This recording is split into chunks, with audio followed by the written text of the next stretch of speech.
Hello, hello, hello. Good afternoon. Nagbabalik tayo. Welcome again everyone to Dakstakan One-on-One this time. Career Day with Recruit Day. We have live on the show si Mr. Joel Garcia, CEO of Recruit Day. We will be pulling him on into the screen in a bit. Siyempre, sana nag-share ako ng Teams. Yon. Hello, Sir Joel. Hi, Thank you for Tony. Good hopping on. afternoon. Thank you for So, having me.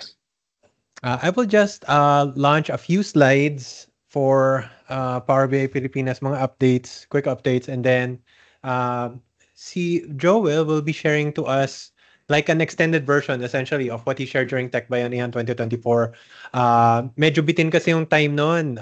Parang to those who attended, for sure if you were still there and you were able to attend the last presentation of the day, and definitely not the least kasi it was one of the more memorable actually presentations, and I got feedback rin about it na people were remembering yung ABC. Ang ganda yung mnemonic na nagawa mong Yeah. yun. So always be connecting. So nakikita ko yun hanggang sa mga LinkedIn posts kasi hindi ko alam if you had time to actually check out some of the post-event posts sa LinkedIn, and Yeah, people yeah. were kinda Oh, reminiscing parang what they learned, 'di ba? So nababanggit yung ABC, yung oh. career day or career talk with Recruit Day. Mhm. So very effective. And ayun, I know that we have a lot of people who have a lot more to learn in general in terms of general recruiting or career tactics, in general career strategies, and that's the purpose of today's discussion. Before that, so real quick, hindi na ako mag-share ng screen, but I will be sharing. I can pala. I'm gonna shift over to my main monitor, tapos open tayo ng Canva. Alright. So this is gonna be super quick kasi ang gusto ko lang naman talunan dito is the part where we have updates. I'm gonna skip that. I'm gonna skip that. Mga slides naman yan from previous Dax-Dakans na rin. So, updates. I do want to say that thank you very much for those who joined. Kung napapansin nyo, for some of you who are joining us from the Facebook event, I added a link for the Microsoft Fabric community or for the Microsoft Fabric community of Power BI Pilipinas. Thank you very much for joining if you're one of them. We are at 474, which is number 5 in the world, fifth largest Microsoft Power BI community in the world. Tinatry nating habulin yung health and life sciences, which is at 478. So, yun yung magiging number 4 and so on. So, again, thank you very much. It means a lot na we're trying to set a bit more influence and traction in the official Microsoft community pages. Power BI Desktop, August 2024 is out, just in case you didn't notice. Copilot on your semantic model is, I think, the headliner feature. Pero andyan na rin yung DAX query view on the Power BI service. Medyo, yun, mga maliliit pero very technical updates this time around. The Copilot for Semantic, hindi ko pa natatry if it's free or premium only. I kinda have a feeling na baka premium only or fabric only siya. And then, other updates below, Daksdakan One to Many, episode 2. Or if you remember, episode 1 was the episode with Drizzle, with Abs, and with Engineer Dale. So, episode 2, we're trying to cook something up. Medyo mas back to roots. We're looking into having a Daksdakan episode with the Power BI moderators or Power BI Pilipinas moderators. Medyo scheduling talks lang. Power BI Pilipinas meetup naman part 3. Maybe basta before the year ends. We are setting something up. Familiar venue, most likely baka AIM again. But we'll have more discussions as the weeks go forth. Pero baka may chance na one more for the year. And then again, call for presenters just in case Si Sir Joel, medyo kinorner ko para, uy, present ka naman yung extended version. Pero if you are interested in presenting, if you have something that you want to present, try out, that you feel the Power BI Pilipinas community will be appreciative of, feel free. Reach out to me, reach out to the Power BI Pilipinas Facebook page or me directly, LinkedIn, whatever, and I'll be happy to. I'll be glad to set something up for you. And if gusto mong may feedback session tayo after, for sure, we can do that as well. Ayun lang naman, I think. Yeah. So, without further ado, to those who do not know, see Sir Joel, he has built a career in project management for almost 15 years, successfully delivering IT projects, actually before founding Recruit Day. So si Recruit Day, for those of you who are not aware, they essentially highlight or focus on IT slash project management recruitment yata at this point. Medyo nag-expand na, hindi na lang purely IT. So technical jobs, kasama na yung data analytics, data science, data engineering, and this was founded way back 2017. Together with his team, they grew Recruit Day from just a simple jobs portal to become one of the leading IT recruitment platforms in the country today. So, without further ado, Sir Joel, you may take over the screen presentation. All right, thank you. Thank you, Sir Tony, for that introduction. Let me know if you can see the screen. We can. But I cannot see you. Wait lang. Ayan. And ano rin, ang tawag dito. I do want to say, we are obviously, kung nakita niyo na yung screen share ngayon, we are on Teams. I will be pasting the Teams link over in Facebook Live. So sa mga nasa Facebook side, if you're interested, feel free to hop on. I'll be pasting the meeting info in a bit. Okay, thank you. Thank you again, Tony. So, what I will be discussing this afternoon is basically the same presentation that I showed a couple of weeks ago sa Tech Bayanihan, but like what Tony mentioned, it's an extended version because I was only given, I think, 10 minutes to present. Ay, oo nga. Hindi pala half hour. Slides. Oh, 10 minutes lang. So, anyway, I hope everyone learns or get something new from this presentation. It's actually, the goal is to have a shift in mindset when we do our job search, no. But before I proceed, let me just briefly introduce our company. We are Recruit Day Inc.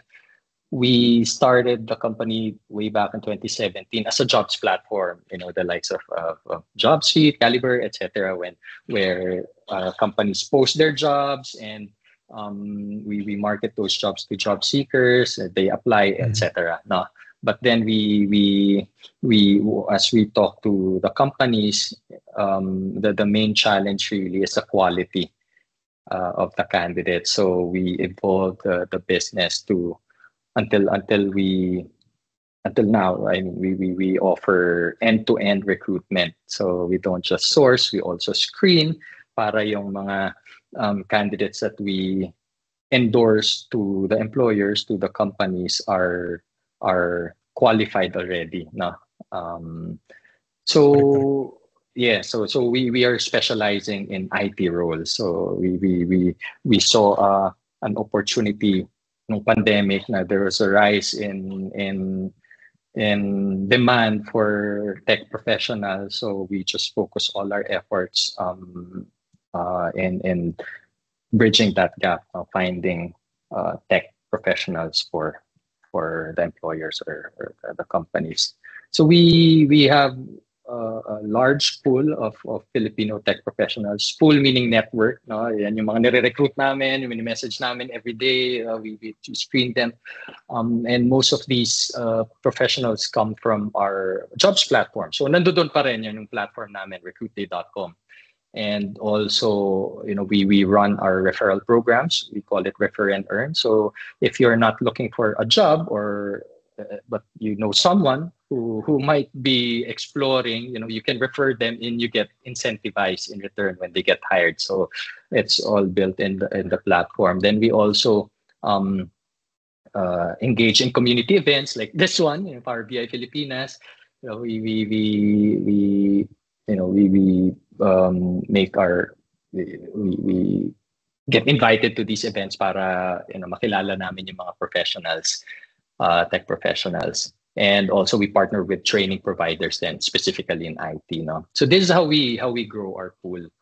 And when we say our talent pool, ito yung mga professionals, tech professionals that have experience in these functions. So software and apps, yan yung mga developers, full stack, back-end, front-end, mobile, etc. We have the IT security, data and AI, which I believe most of the community members of Power BI Filipinas would be categorized as. And we also have IT infra, CRM and ERP. Ito yung mga Dynamics 365, SAP, Salesforce, etc. And the projects and governance. Yung more on the functional side, like project management, product management, business analysis, QA, etc. So about probably, let's say, 95% of the roles na hinahanap ng mga companies we have in our pool. So enough with Recruit Day. Let's move on to the topic. So the reason why I chose this topic when I was asked before sa Tech Bayanihan is because when I browse through Facebook, LinkedIn, lalo na sa mga communities, ang daming nagko-comment na napakahirap maghanap ng trabaho, di ba? Other people get very frustrated, di ba? Sabi nila, apply ako ng apply, wala naman nagre-reply. And it's actually true. Right? It's not that easy to find the job that you really want, especially if your skills and experiences are very niche. Like IT, yan, medyo niche market yan. Well, it's one of the fastest growing, pero niche pa rin, di ba? Hindi mo naman pwedeng sabihin na, or unlike call center agents na kahit saan ka maghanap may opening, di ba?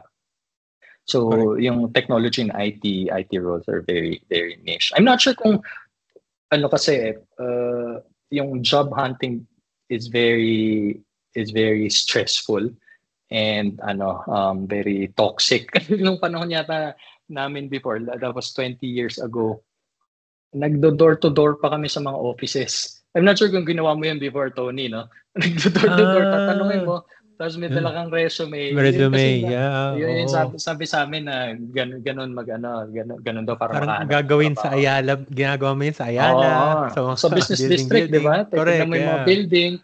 Kasi hindi pa uso yung yung Google noon, hindi mo alam kung anong companies or anong jobs ang meron dito sa building na to. So isa-isahin mo, kakatukin mo at mag-submit ka ng resume. Dyaryo pa yata Dyaryo pa yung Dyaryo, yan, yung pipila ka, di ba?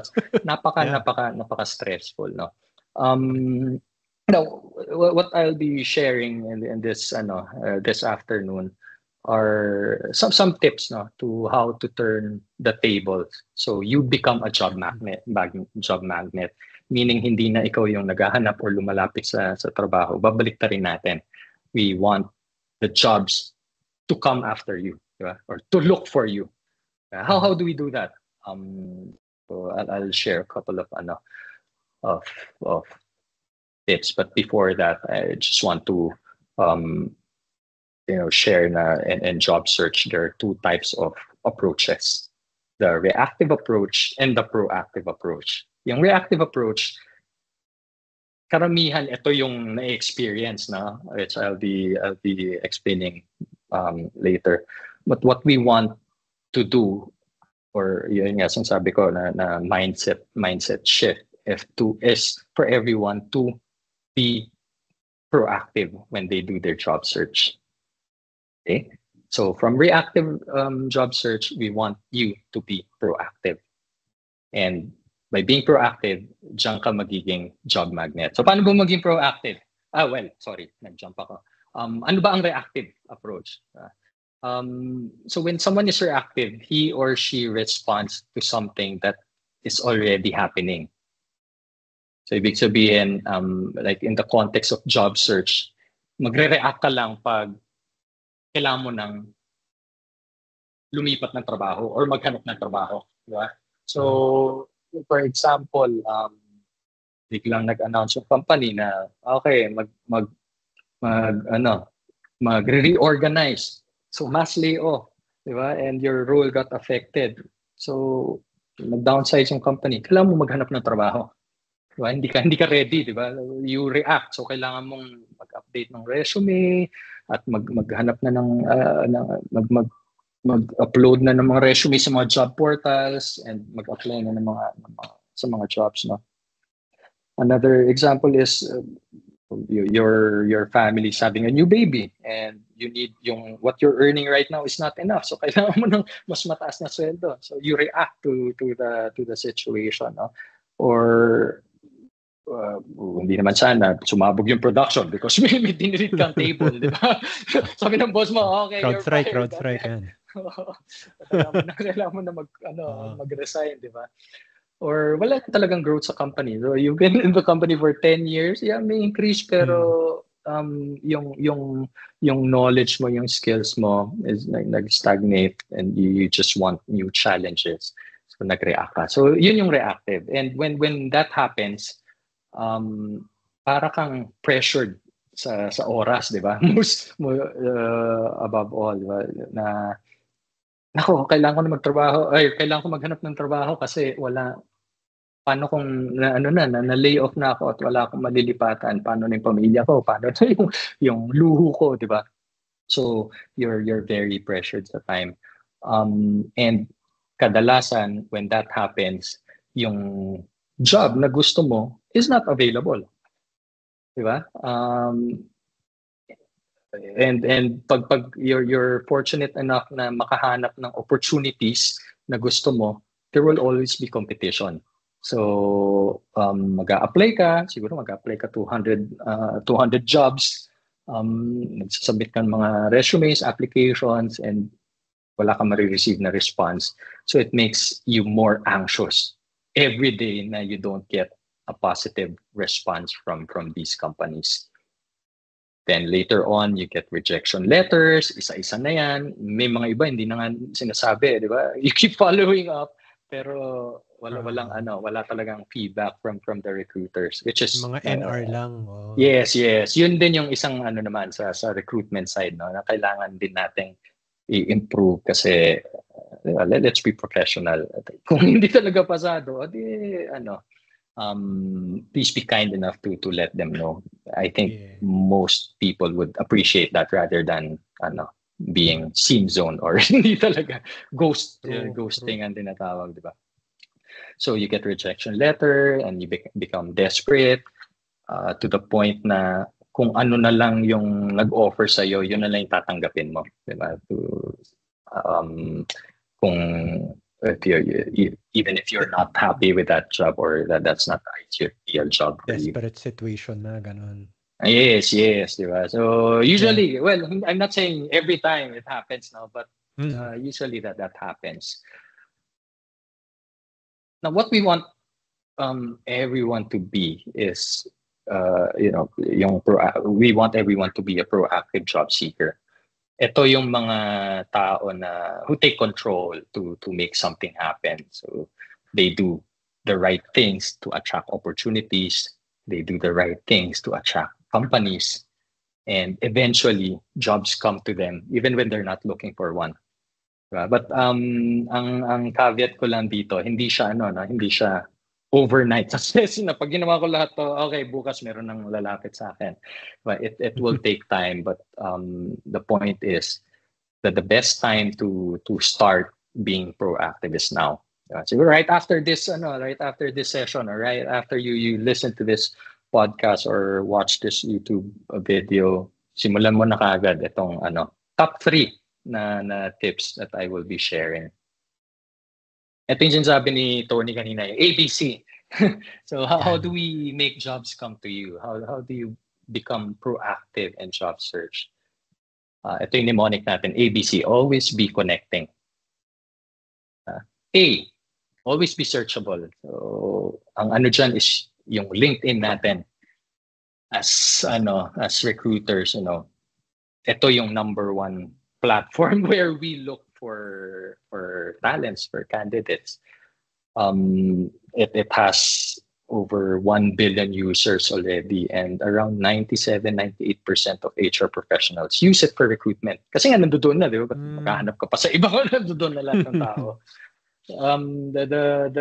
The key here is you need to be searchable sa LinkedIn. Kasi, for example, recruitment kami. I'm looking for Power BI consultant sa NCR. So, ang isa-search ko, Power BI, tapos yung location, National Capital Region. And ang unang lalabas dyan would be my connections or second and third connection. So what we advise our talent pool is kung ano yung gusto nilang role na mahanap sila, ma-search sila, yun yung ilagay nila sa profile nila, di ba? So if you want to build your career in Power BI as a consultant, ilagay mo sa profile mo Power BI consultant. And use a professional photo kasi it really affects our evaluation, our assessment. Bakit kaya hindi nag-upload ng picture to, or baka hindi siya interested? May ganong thoughts kami. Or yung mga iba, naka-encounter ka na ba na because of the photo parang it was detrimental? Kumbaga yun nga, you lost interest. May sample ba ng unprofessional na photo? So far, wala naman. Buti na lang. I think lahat naman may but meron lang talaga mga hindi nag-upload ng photo. So they're not, it tells us na they're not really active on LinkedIn. So we reach out to them.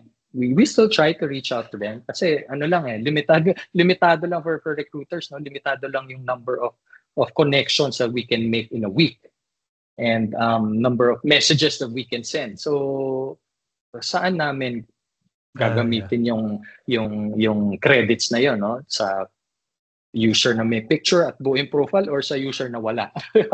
So it helps, no?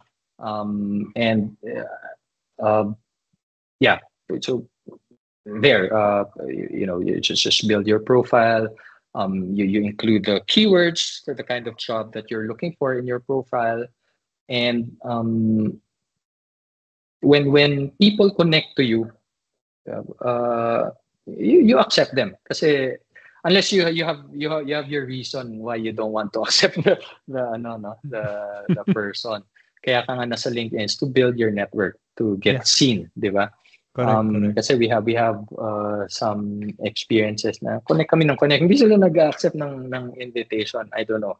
Ayaw nila maghanap ng trabaho, ayaw nila mag-explore. But one advice that I would like to share is especially mga recruiters or recruitment agencies, mga recruiters ng companies, when they invite you for a connection, accept their connection. Even if you're not exploring right now, who knows, baka 3 months down the road or next year, ready ka na mag-explore o doon ka pala mag-accept ng invitation. Paano kung wala nag-invite sa'yo, diba? So, as early as now, when they invite you, you accept, diba? And when they message you, mag-reply kayo. Yan yung sinasabi ko, mag-reply kayo, diba? How you want to be treated, na gusto ko nagre-reply yung recruiter, ganun din sana kayo. You reply to the recruiter. Sorry, I'm not exploring right now, but please, if you have other opportunities, maybe in the future, please let me know. I might consider, diba? So that's gonna be the third tip. I'll talk more on that later. Now around LinkedIn, you can find lots of articles on the web to optimize your LinkedIn profile. You can part of some of which are you engage some mga posts related to your skills or your industry, diba? Or you answer may mga polls or mga questions na binabato sa LinkedIn, no? I'm not sure kung nakakatanggap ka rin ng gano'n, Tony. Parang kung yun yung mo, diba? Yun yung expertise mo. Yes, It yes. tries to, parang thought leadership, some people what need do you think help. about Yeah, yes, exactly. because that that grows your visibility, no? Maraming lumalawak yung network mo dyan because of those engagement. Nagko-comment ka lang sa mga friends mo or sa sa kung may gusto kang tina-target kang company, di ba? Comment ka lang ng comment kasi mapapansin ka talaga.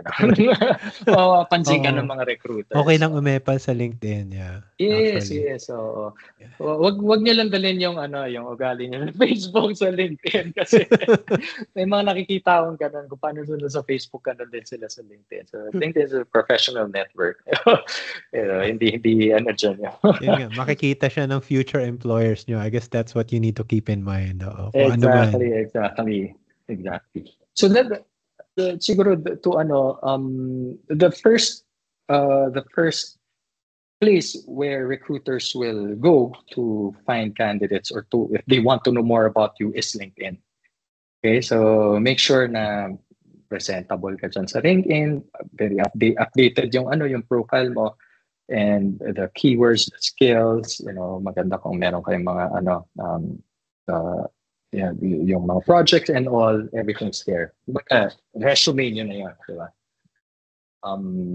Kasi the next place na pag wala kayo sa LinkedIn, hanapin namin kayo sa Facebook. Titingnan namin kung although mahirap maghanap talaga sa Facebook and baka may makita pa kami doon na hindi dapat namin makita. So sa LinkedIn na lang kaya. Speaking of, you did mention na parang 90+% of recruiters use LinkedIn, parang 98%. Meron pa bang mga other sites that you look into apart from the Recruit Day website itself? Pero kumbaga sina JobStreet ganon, are recruiters still using it or others? It depends on the it depends on the role that we're looking for. But for IT specifically, it's LinkedIn, Monster. We also look at Monster. Mm-hmm. Other companies, well, I'm not sure dito sa Pilipinas, but in other markets, sa GitHub, sa Stack Overflow. But parang tinanggal na yata nila yun. So mas mahirap na mag-search ng candidates doon. Yeah. JobStreet, it's good for, well, in our opinion, it's good for entry level, but for very niche roles, hindi masyadong Caliber, I think also they have tech talents. And maybe that's why yun nga. Pansin ko nga parang JobStreet talaga nung umpisa when you're starting out. Yun yung kasing level nung you knocking on offices doors, putting your resumes in their desk or on their front desk. Pero yun nga, once you start to develop a certain set of skills, tapos medyo may network ka na rin, you tend to grow more on LinkedIn. And parang yung mga big time recruiters, headhunters, mas umaaligid din sa LinkedIn. That's right. Also, yung mga Facebook groups actually. But as recruiters, diba, we go to where the candidates are. So we go dito sa professional network, we go to even sa Facebook groups. Pero nakikita namin, karamihan doon, mga recruiters din. So, wala masyadong kayo lang. Kami lang. No? But doon pupunta yung mga recruiters then to find candidates. So, I'm not sure about, we are, maraming mga IT Jobs Philippines na Facebook groups na pwede niyong salihan. But if you want to be specific, be active sa group niya, which is gonna be my next tip. So be active in the community. It's very it's very great to see yung mga Philippine tech communities. Very active sila in their own community, like Power PI Pilipinas. Sobrang active. Thank you to Tony. Sabi mo kanina, napakalaking effort ang ginagawa niya to keep this podcast and ito yung mga events, no? Grabe. And for every industry or technology or skill, there's a community for that. So mag-search ka lang. It's a Facebook, di ba? Kahit Totoo. There's Power BI or Microsoft Business Apps, di ba? May Facebook group yan. May Meron din, Python, oo, may web apps, QA and software Java, tester, Java, R. Salesforce. Yeah. Kung gusto mo maging mag-drill down, meron pang very specific to the Philippine market, di ba? And kung wala, create your own. Start it up, di ba? Maybe ikaw pala yung catalyst na marami palang naghahanap noon. Right. Saan ba nag-start ang Power BI Pilipinas, Tony? Actually, sa ganon, Facebook group ako. Kasi I was looking for other Power BI beginners. Kasi 2020 pa lang noon eh. At least for me, relatively new yung Power BI. Tapos, wala akong, I know people are using it kasi naka-attend na ako sa Microsoft Philippines ng parang Power BI, monthly update nila. So may mga, kumbaga, I know na may mga Pinoys that are using it. Pero pagdating ko sa Facebook, wala akong matanungan. Ang natatanungan ko lang, puro foreigner sa official Microsoft forums. So, yun nga, nung wala akong mahanap, nag-set up na lang ako ng sarili ko. Pero hindi siya instant na may mga nag-join na tayo, network, blah, blah. Kumaga, it took months, almost a year, bago medyo napapansin ko na, hindi na Indians and Pakistanis yung mga kausap ko.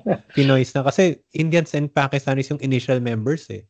As in, nag-join sila, although most of them yun nga, nagbebenta ng mga training courses or naghahanap ng people who would hire them, parang ganun. Pero it started off with that and unti-unti yun. More and more Pinoys are joining the group and when you go into the group, you will immediately know na this is a Pinoy group na. Hindi na siya kumbaga, wala nang duda na may foreigner na ganun. Medyo pure Pinoy-centric na siya. That's good. At I think even before the pandemic, marami ng online communities ang Philippine tech community, no? And that's very great. Great to see that. If you're not yet, you're listening to this podcast and hindi ngayon mo pa lang na encounter Power BI Pilipinas, be part of the community, be active, di ba? You engage. Pag online yan, you comment, you share ideas, share your knowledge. Kung beginner ka, you can ask questions because nandiyan dyan yung mga volunteers yung mga yan. Yun ang maganda dyan, no? Passion nila yung tumulong kasi siguro lalo na for yung mga malalaking communities na tinulungan sila ng mga seniors kaya they're giving back to the community. So that's how you grow the community. You pass it on. Correct. Exactly. And advancing in career is not just about moving from one job to another. It's also about building your growing and building your capability and skill in your chosen field. And I think you can enroll sa mga training courses pero lang yun ikaw lang yun di ba? Pag may questions ka, you can only ask the trainer, pero pag tapos na yung training, kanino ka magtatanong, di ba? Kaya very good support system ang community. You can always ask. May mga seniors dyan, mga mas experienced professionals who are ready and willing to help you. They just continue building quality relationship with these people. Kilalanin niyo si Tony, kilalanin niyo yung mga ibang members ng community, di ba? Pag merong mga meetups, yun ang pinakamagandang opportunity to get to know the people in your community. Kasi as you talk to them, who knows, their company might be looking for talents like you, or they can help you, or they can connect you to their network who are recruiting, diba? So habang nagne-network ka, in a way job search ka na rin, di ba? Even if that's not your main goal. Correct. And yun nga, napaka-importante. Unless anak kayo ng CEO, mga ganyan, iba yung nagagawa ng may people.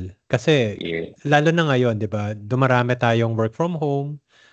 medyo mas mahirap mag-network, to be honest. Especially if first job mo pa lang, second job, or you're relatively new to the workforce, tapos work from home ka na kagad, medyo limited yung mga nakaka-interact mo, and Yeah. it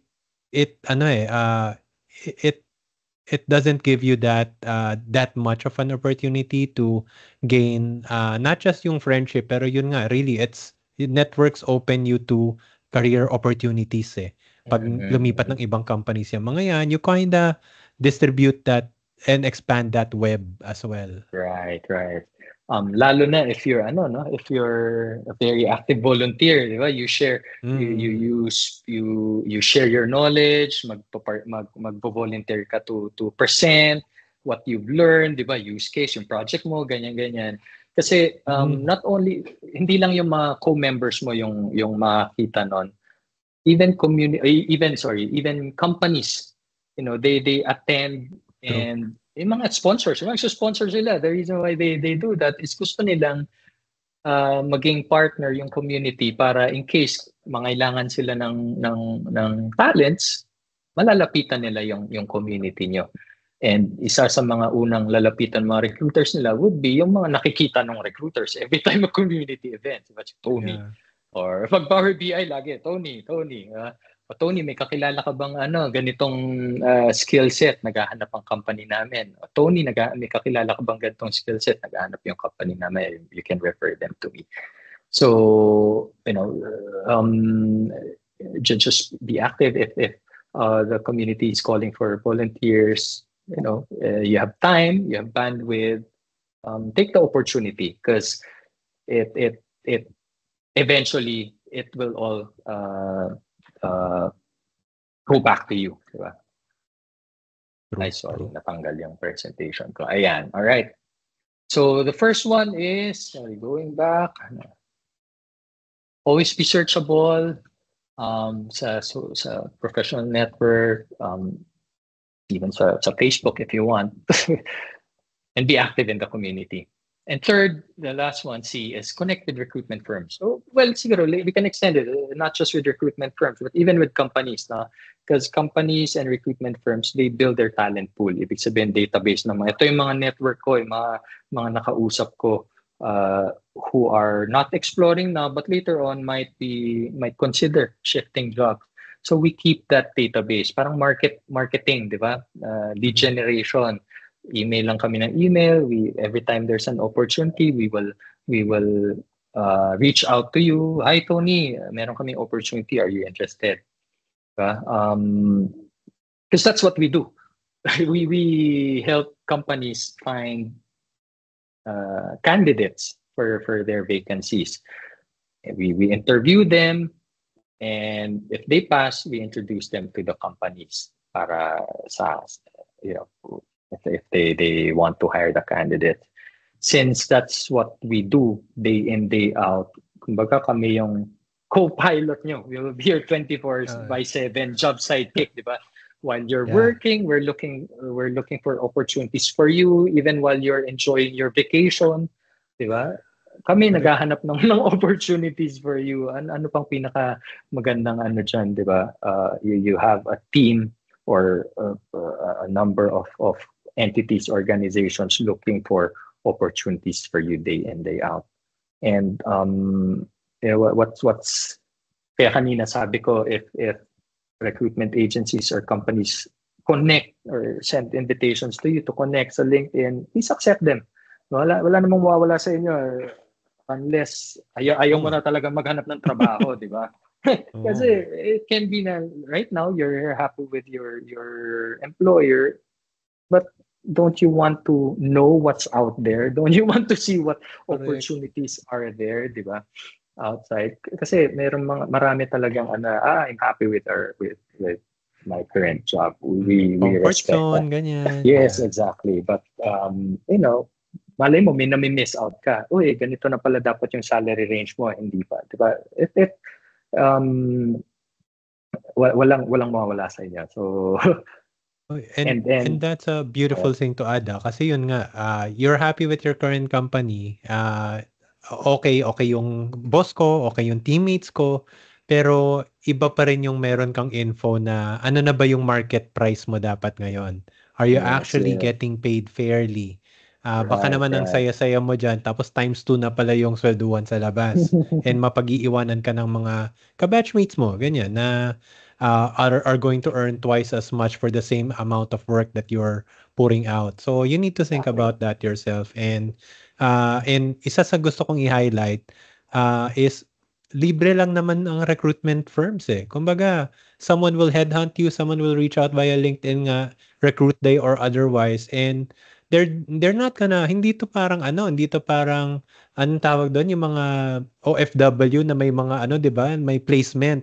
Walang Yes, mga ganun. So yes. everything's going to be paid for by the company that's looking for talent. Pero That's you right. as the talent, chill lang. Everything's free and you're going to be pretty much assisted all throughout.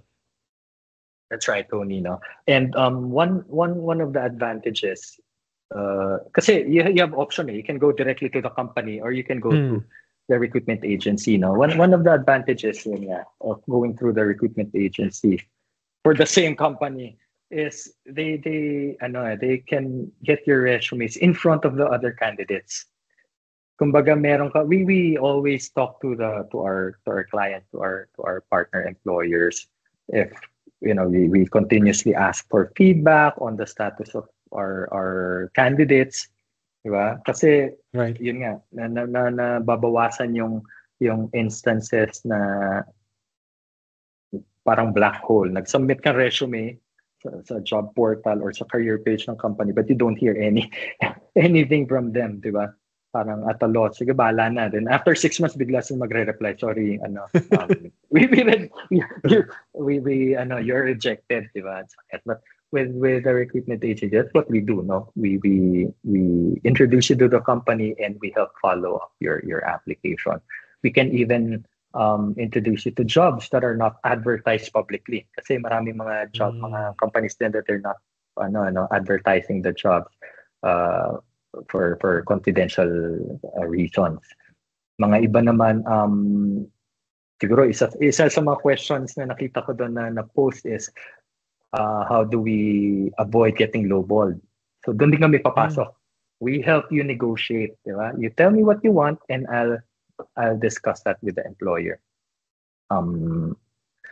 So kasi end of day, that's how we earn it. How we earn as a business.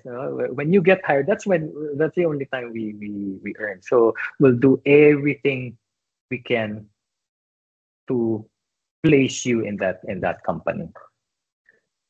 And like what Tony mentioned, the best part is it's free. No, wala kaming sinisingil sa candidate. So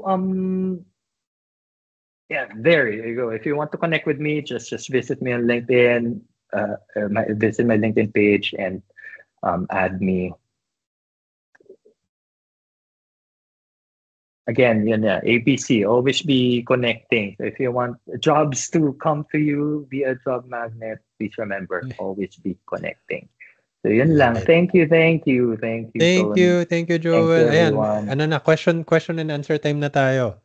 Ayan, Marami namang okay. nakalista eh. Ay, and ano nga, ang bilis mo kasi dun sa QR code mo eh. Pero sorry, I can share na lang. www.recruitday.com. One thing that I want to highlight is ang maganda sa recruitday.com, you can see the salary range. I know ano yun eh, point of ano ba yun, point of shyness din yun especially for medyo younger talents out there, medyo nahihiya pa na magtanong ng salary range, parang jahe, parang is it even ethical to ask that to your recruiter? Of course it is. It's kumbaga range naman eh. It's not like, and yun nga, if it's a really good indicator if you are going to be interested in it right on the first step. Kasi especially in our current IT landscape or IT professional landscape, ang dami ng mga IT roles na pare-parehas yung tunog, pero yung salary ranges ang lalayo. A data analyst on one company may be a 20,000 peso role, while a data analyst on another company may be a 200,000 peso role. Tapos iba yung mga job descriptions nila, understandably. Right. Pero kumbaga, mahirap na ngayon na tumingin ng position title lang. A senior manager on one, yun nga, same deal. Parang ganun. Pwedeng 20,000 senior manager sa isa, 200,000 yung senior manager sa kabila.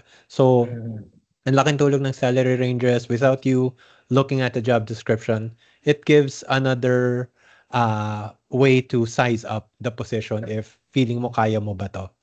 Right. And it helps both the candidate and the employer din. Kasi ang pinaka-ayaw nating nangyari is dumaan ka na sa hiring process. It took you 3-4 weeks, di ba, to get interviewed. First interview, technical interview, tapos meron ka pang hiring manager interview, tapos final interview, tapos offer. Pagdating sa offer, biglang, ay, ang baba pala ng offer, or ay, ang taas pala ng asking salary mo. Di ba parang sayang yung oras ng lahat ng taong involved in the process.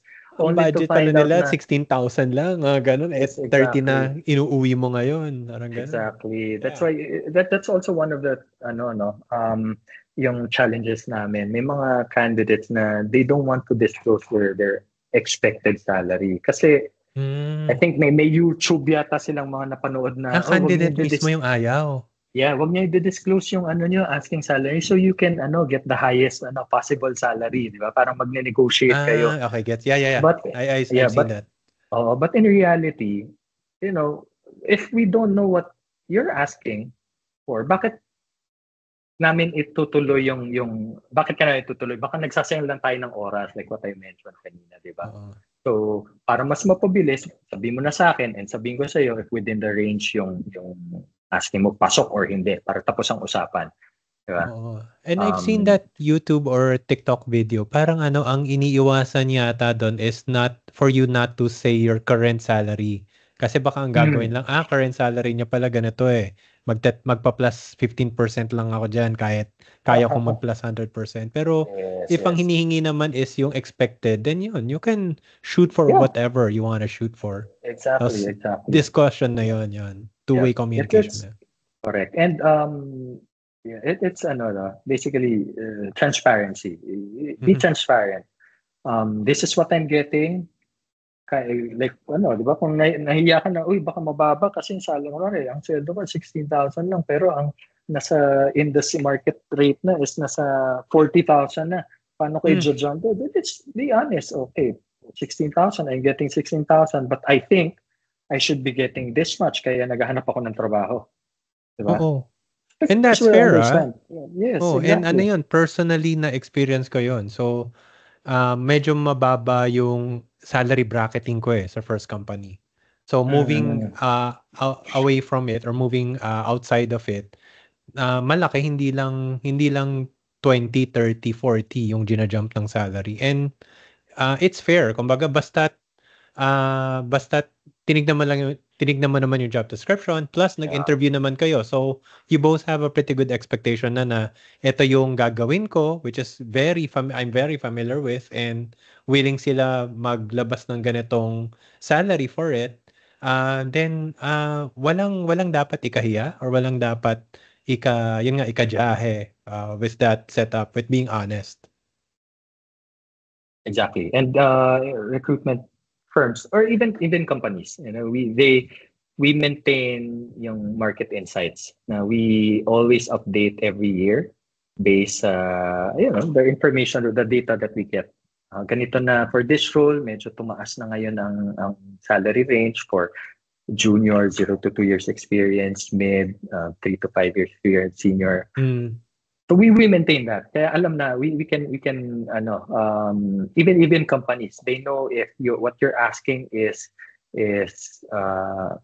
doable or medyo sobra na tong hinihingi ng candidate.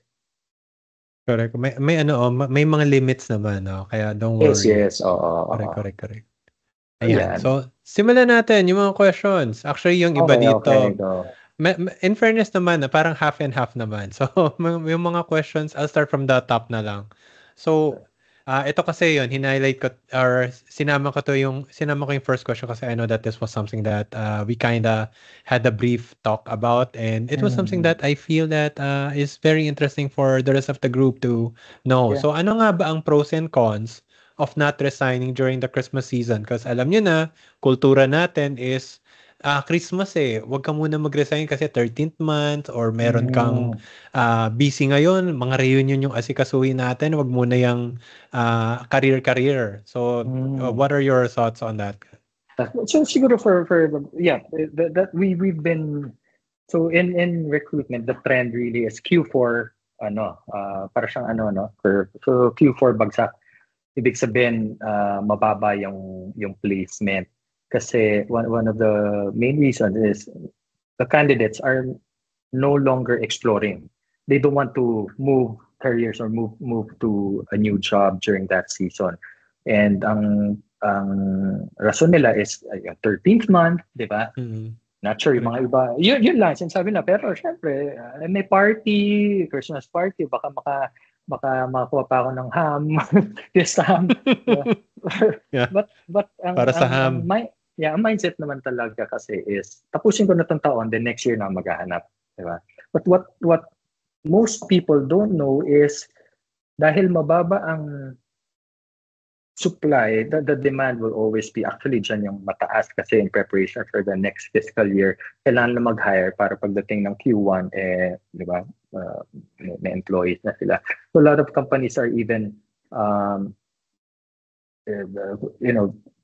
they're ramping up their people during Q4. So ang taas ng demand, pero yung supply is sobrang baba. That's why we are always encouraging people, if you really want to shift career, wag nyo na hintayin na next year. Start na kayo ng Q4.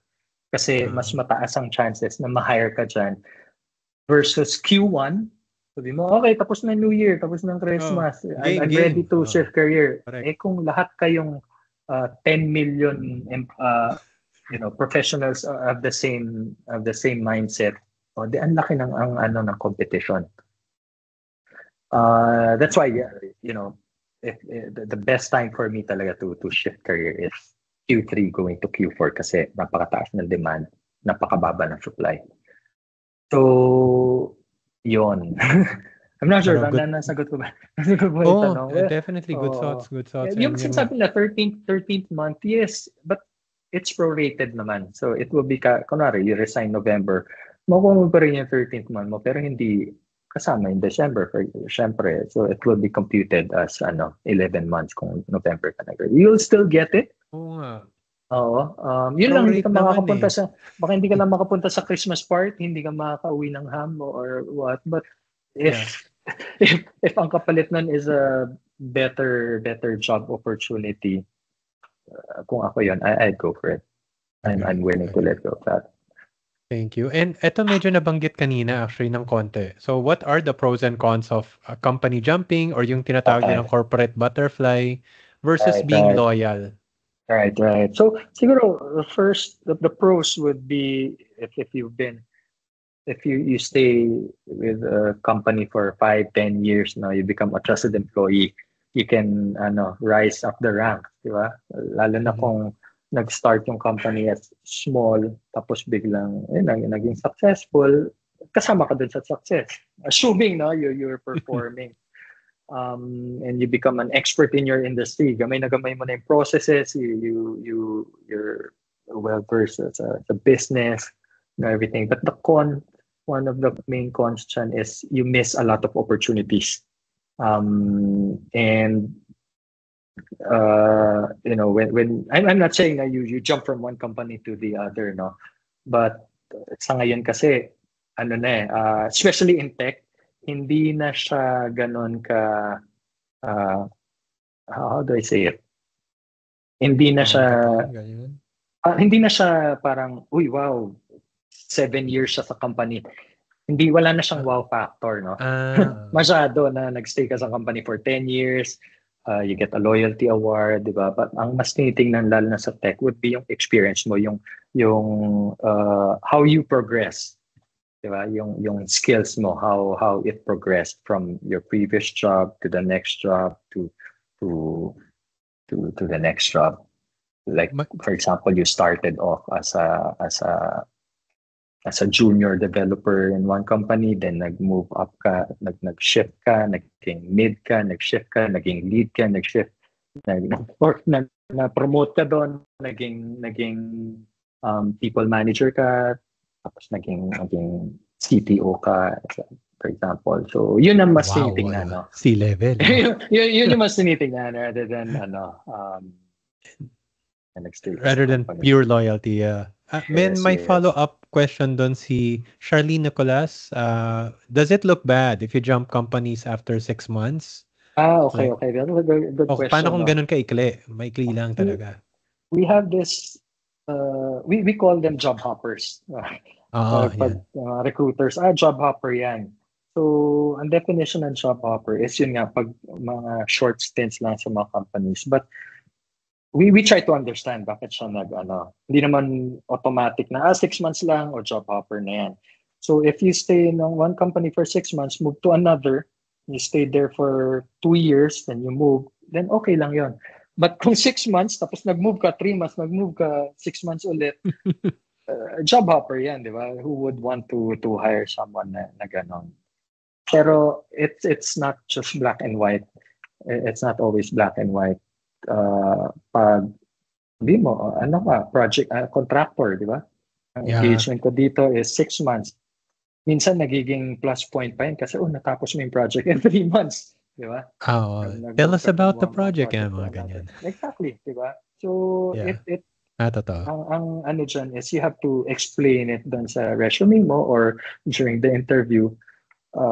Much better if you make it clear in your resume kasi a lot of recruiters, they evaluate your qualification based on what's in your resume, no? Hindi na umaabot ng interview.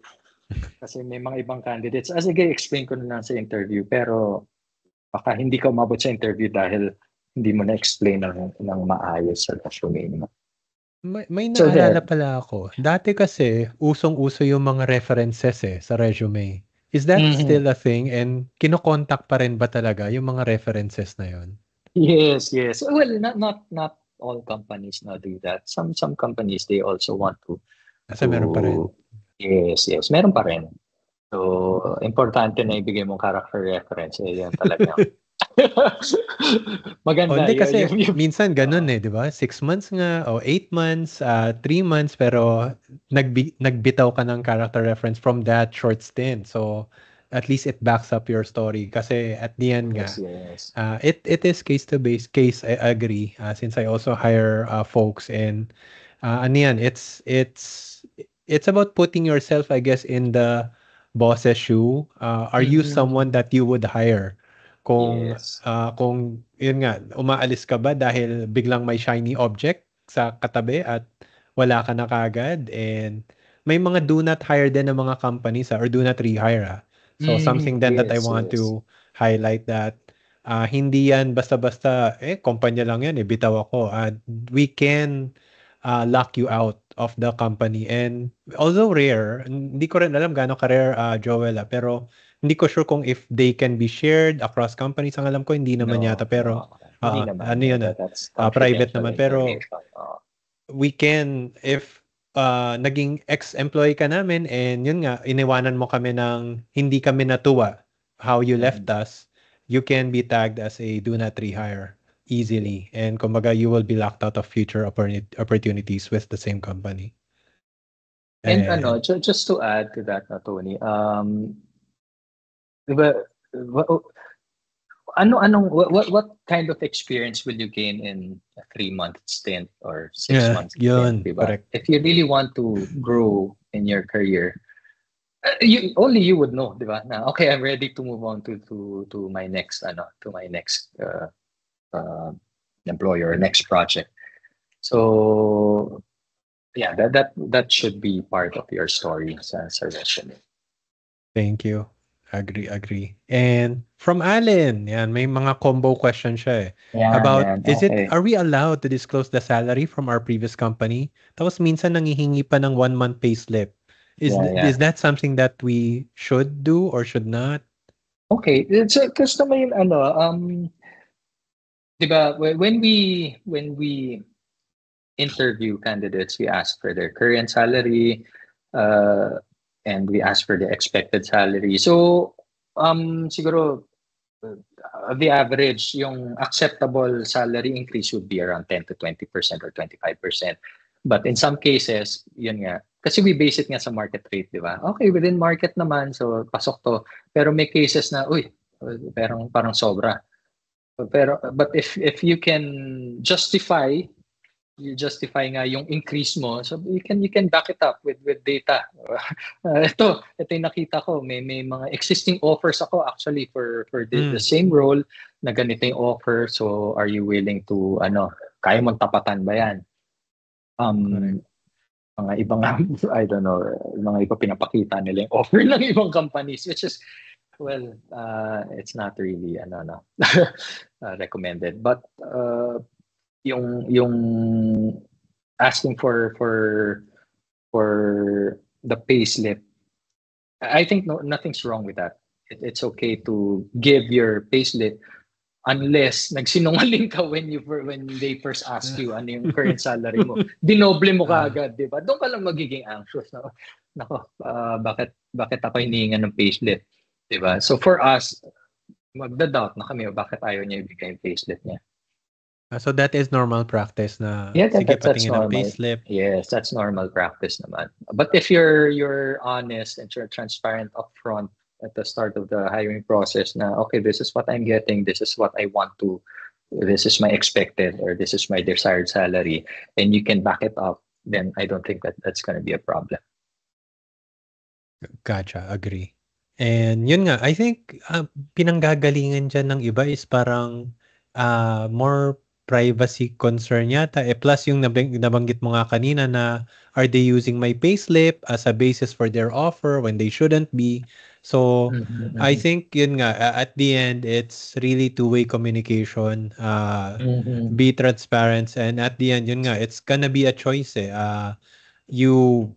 Kumbaga, if babalik tayo dun sa nabanggit rin at some point ni Joel kanina na if you have two applicants, both are pretty okay, you ask for requirements from both, and sabihin na natin yun, medyo sensitive nga, payslips, and yung isa nag-provide ng payslip, yung isa hindi, it can be an additional edge dun sa nag-provide ng payslip kasi he can be seen as someone who is maybe easier to work with, easier to talk to.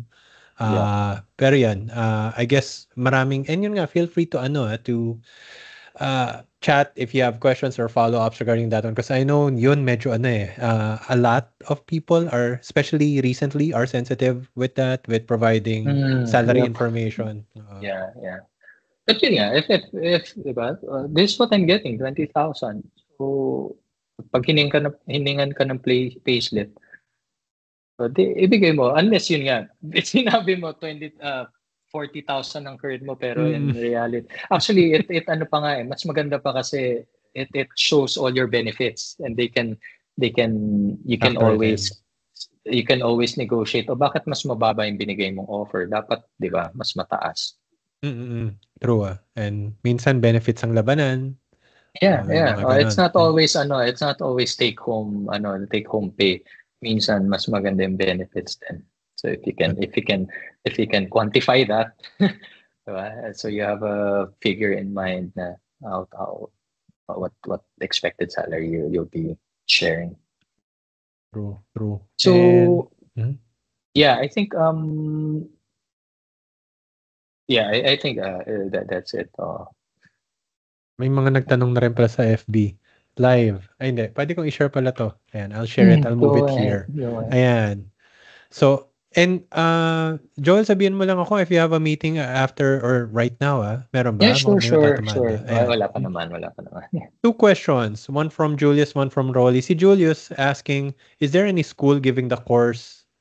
Is there any school giving the course? And if so, how many months and how much is the payment for the training? Sorry, Julius. Okay. Anong course kaya to?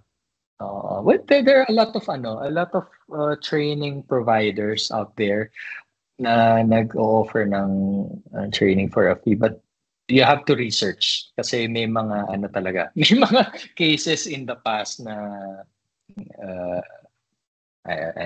siguro separate topic na lang yun. Yung mga training providers na they're just there for the money na hindi talaga. You have to do your research. And don't be sorry, just to add, no, wag kayong may mga training providers kasi na fronting as recruitment firm. Sasabihin nila, okay, you finish the training and make job guarantee. That's why DOLE is not permitting or allowing recruitment firms to venture into training business and otherwise. A training business, you can't be involved in a recruitment business kasi a lot of them in the past are parang showcasing, oy, job to, pero mag-training ka muna, bayad ka muna sa amin. Pero in the end, after you've paid, after you've completed the training, wala naman sila mabigay na job sa inyo. So, yan lang yung don't fall that red flag yan pag merong sure ball hiring after the training. Now, the other question from Rolly Valenzuela naman, what is the most underrated skill that people often forget when applying for tech roles? Well, siguro it's number one is it's communication skills pa rin, no? If you cannot really express your thoughts verbally, then it might be hard for a company to hire you, especially if it's a consulting firm kasi you will be, if you're a consultant, if you're working for a consulting firm, ito yung mga companies na may mga clients na ihaharap ka doon sa client, di ba? Oh, build a system or whatever. You talk to the client to get the requirements, to understand, to present your solution, etc., etc. Number one talaga would be communication skills. If you cannot talk properly or at least explain express your thoughts, then it's gonna be hard for you to get the job. Hindi siya porque tech role, magko-code lang ako, hindi mo kailangan ng com skills. Kailangan pa rin siya. Even if you're not dealing with end client or end customer, you might be dealing with your colleagues, di ba? Locally or even sa offshore, you still need to know how to talk.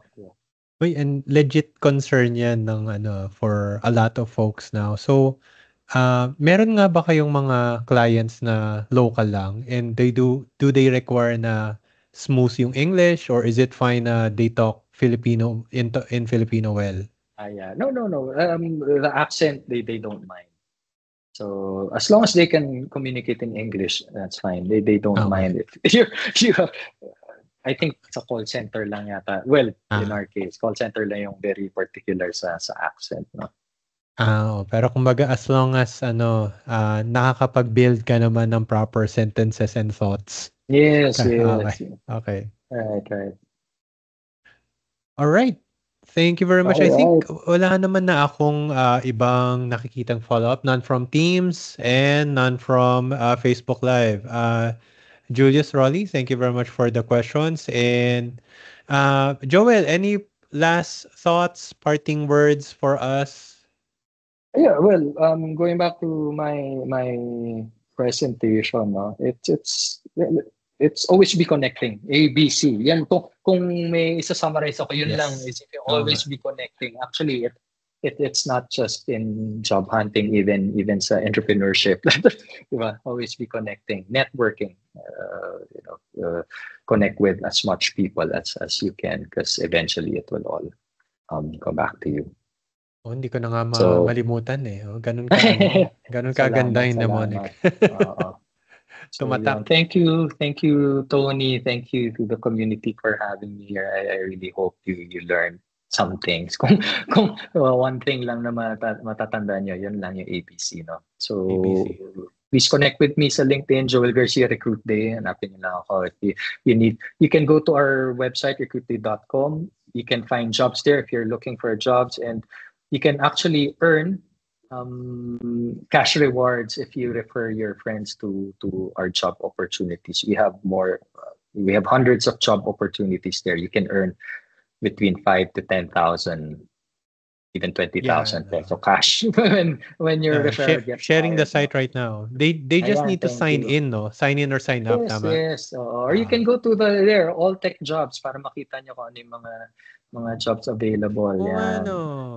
All tech My jobs. gosh, ang dami. Yan. Oh, pero so And yun, you yun can nga. share Oh. your the you will just be asked to generate a referral link. You share that to your friends, ask them to apply through that link, and you can earn if they get hired. And 'di ba? Ayan, no? Labasan yung mga salaries, oh. Oo nga. Ano ibig sabihin ng median ₱0? Does that mean walang opportunity na naka-load for that? Ganun ba 'yun? Ay, oo, yeah. So, Okay. wala So pang may available tayong opportunities ngayon dito sa 0 to 5 essentially. correct. Yan. Pero yan. Yun nga. All right. Kumbaga, very transparent portal, so I love it. Very easy to use as well. Easy to refer other folks as well. And yeah, again, thank you very much, Thank you. Joel, and to everyone who joined us this afternoon. By the way, I'm posting, or I'm not posting, I'm sharing via the screen right now the survey link for today's event. If you have the time, please do share your thoughts about today's Dagsakan episode. I will be sharing it with Joel as well. So sabihan nyo lang kung ano na-enjoy nyo or hindi nyo na-enjoy.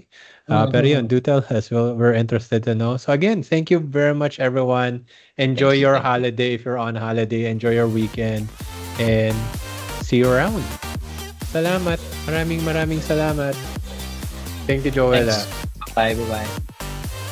Bye, everyone.